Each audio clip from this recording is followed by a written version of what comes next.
Hello, welcome back to Sufera vlog. അപ്പോൾ ഇന്നത്തെ വിശേഷങ്ങളൊക്കെ ഒന്ന് കണ്ടു നോക്കിയാലോ. അപ്പോൾ ചെറിയൊരു വിശേഷം ഉണ്ട് കേട്ടോ. അപ്പോൾ നിങ്ങളെയും കൂടി ഒന്ന് കാണിച്ചു തരാമെന്ന് വിചാരിച്ചു. അപ്പോൾ നമുക്കിന്ന് വീഡിയോയിലേക്ക് കിടക്കാം. അപ്പോൾ ഞാനിതാ അവിടെ ബോച്ചട്ടി വാങ്ങിക്കണം കേട്ടോ. പിന്നെ ഞാനിവിടെ ഹൈദരാബാദ് ബിരിയാണി വെക്കുന്നുണ്ട്. അപ്പോൾ രണ്ട് വിശേഷങ്ങളായിട്ടാണ് കേട്ടോ വന്നിക്കുന്നത്. അപ്പോൾ ബോച്ചട്ടി വാങ്ങി അതങ്ങനെ ഞങ്ങൾ പിന്നെ പൊട്ടിച്ച് നോക്കാനുള്ളൊരു തയ്യാറെടുപ്പിലാണ് കേട്ടോ. അപ്പോൾ ഇതൊരു ക്യൂരിയോസിറ്റി എല്ലാവർക്കും ഉണ്ടാവുമല്ലോ, ഇതെന്താണ് എങ്ങനെയാണെന്നുള്ളത്. പിന്നെ നമുക്ക് 10 ലക്ഷം അടിക്കുമോ, വേറെ എന്തെങ്കിലും ഉണ്ടോ, അങ്ങനെ എന്തെങ്കിലുമൊക്കെ ഒരു ഇതുണ്ടാവുമല്ലോ. നമ്മൾ വാങ്ങണതിന് നമുക്ക് എന്തെങ്കിലും കിട്ടാൻ വേണ്ടിയിട്ടാണല്ലോ. അപ്പം ഞങ്ങളിത് അവിടെ അങ്ങനെ ഒന്ന് പൊട്ടിച്ച് നോക്കുന്നുണ്ട് കേട്ടോ. അങ്ങനെ ഞങ്ങൾ പൊട്ടിച്ചതിലൊരു കൂപ്പണൊക്കെ കിട്ടി.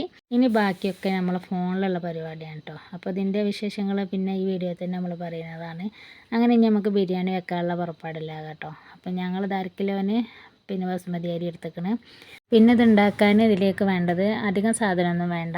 ഒരു ഉള്ളി, 2 തക്കാളി, പച്ചമുളക്, കറിവേപ്പിൻ്റെ ഇല, മല്ലിച്ചപ്പ്, പുതിന, ഇഞ്ചി, ഇത്ര മതി കേട്ടോ. പിന്നെ അധികം സാധനങ്ങളൊന്നും വേണ്ടാത്തതിന് നല്ല ടേസ്റ്റാണ് കേട്ടോ ഇത് ഉണ്ടാക്കി തിന്നാൻ തന്നെ.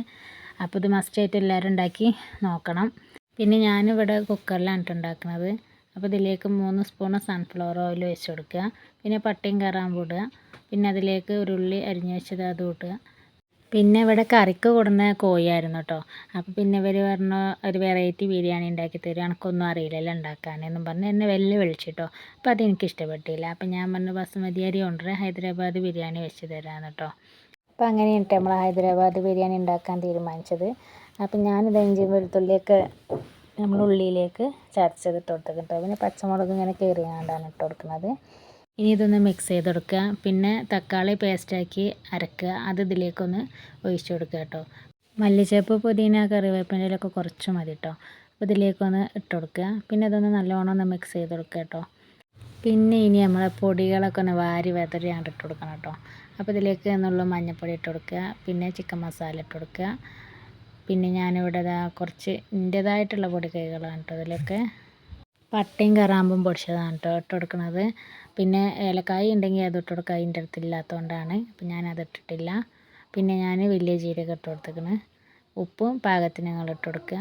സത്യം പറയുകയാണെങ്കിൽ ഞാൻ ഈ ഹൈദരാബാദ് ബിരിയാണി ആദ്യമായിട്ട് വെക്കാൻ കേട്ടോ. പക്ഷേ ഇതെവിടെയും കണ്ടോന്നല്ല, നമുക്ക് അങ്ങനെ ഏകദേശം പാചകം ചെയ്യുന്ന പോലെ ആകുമ്പോൾ നമുക്ക് അറിയുമല്ലോ, എന്താ തിന്നുമ്പോഴൊക്കെ എങ്ങനെ അതിൻ്റെ രുചിയൊക്കെ അറിയാം. ഞാനൊക്കെ അങ്ങനെയാണ് വെച്ചുണ്ടാക്കി പഠിച്ചത്, അല്ലാതെ ഒരാൾ പറഞ്ഞു തന്നിട്ടും അങ്ങനെ ഒന്നുമല്ല കേട്ടോ.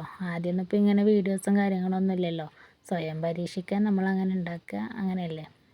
അപ്പോൾ ഇതിലേക്ക് ഞാൻ ഗരം മസാല ഇട്ട് കൊടുക്കുന്നുണ്ട് കേട്ടോ. അപ്പോൾ അത് നിർബന്ധമൊന്നുമില്ല, പിന്നെ ഇത് വേണ്ടാന്നുണ്ടെങ്കിൽ നിങ്ങൾക്ക് ഇത് ഒഴിവാക്കാം കേട്ടോ. പിന്നെ ഇതിലേക്ക് ഞാൻ വിനീഗർ ഒഴിച്ച് കൊടുത്തേക്കുന്നത്, അത് ക്യാമറയിൽ പെടാത്തതുകൊണ്ടാണ് കേട്ടോ. അപ്പോൾ അതിൽ നുള്ളി ഒഴിച്ച് കൊടുത്താൽ മതി.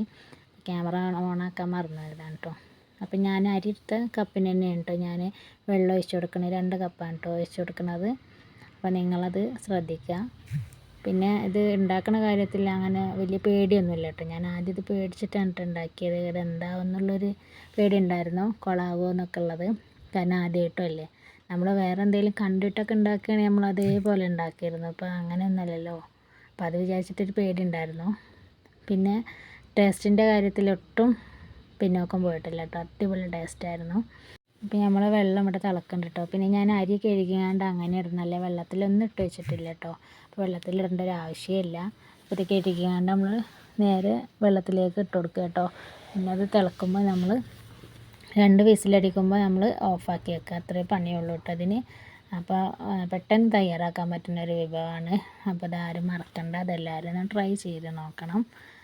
പിന്നെ ഫീഡ്ബാക്കൊക്കെ ഒന്ന് അറിയിക്കണം.